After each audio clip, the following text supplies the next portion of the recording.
家好，我是星星。今天一大早，我娘娘给我打电话说他们家的梨熟了，再不去摘都被别人摘完了。这种梨是那种小小的夏梨啊，特别的甜。我们去多摘一些回来做秋梨糕。走，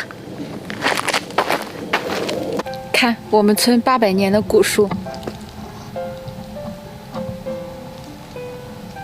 这棵树上掉下来的树枝都不能捡回家当柴烧哦。你们知道为什么吗？前天去摘西瓜的时候，怎么都拿不回来。今天找了一个帮手，让我伸去帮我拿。走婶。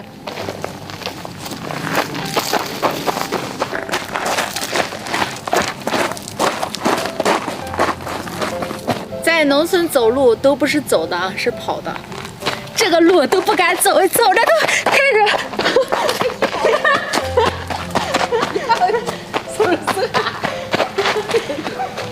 看地上落了一层。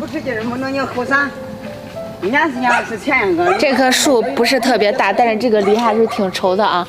但是这个树枝的话不能上，太细了，怕上下去掉下来。现在我们去借一个工具。这棵树太小了，然后我们上不去树啊。现在找了一个工具，草杆，前面开了个叉，现在开始摘梨。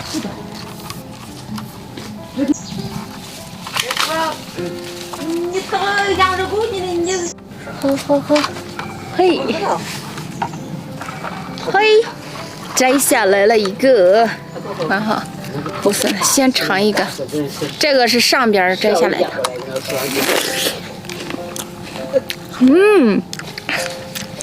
还是这树上的好吃，特别的脆。不是，我是脑补的，你看人家才尝黄。我不没有嘴。哦呦，爸爸，这次摘了3个。我女儿家长说，他说嘎啥青牛的，你我这。哦呦，这梨8.8。我来挑一个最大的，看这个梨本身的颜色是这个屁股这儿的绿色的，看这个是真正的长熟了，这个杆一碰就掉下来了啊，这个皮都有点泛黄了，肯定可甜。看这个汁水，这个周围人看着难闻。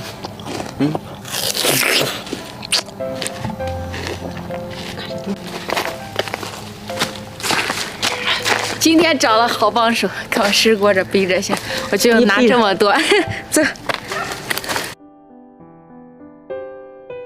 这个梨真是长到时候了，说是夏梨，但是已经到秋天了。看这个颜色都是黄黄的，特别的甜，用来做秋梨糕最好了。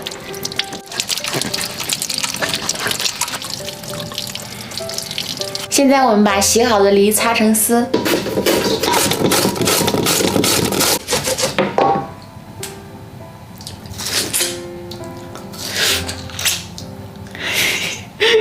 一筐梨插了这么多梨渣啊！现在开始放进锅里去熬。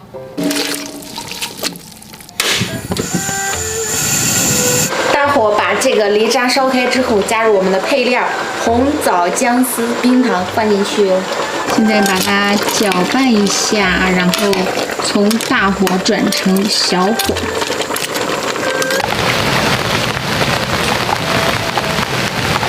把这个梨煮烂，然后关火放凉，等一下就可以过滤了。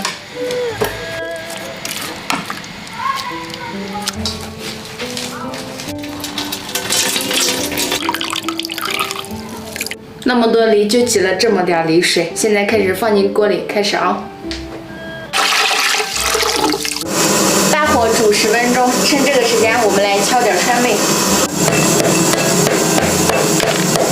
现在汤色已经变红了，而且稍微有点粘稠了。我们把川贝加进去，川贝敲成这样的沫沫，然后我们给它加点水倒进去。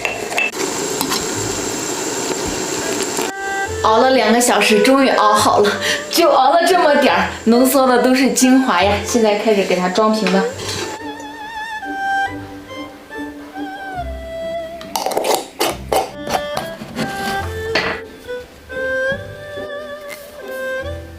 忙了快2天的时间，就熬了这1瓶多一点点。现在我们赶紧来尝尝吧。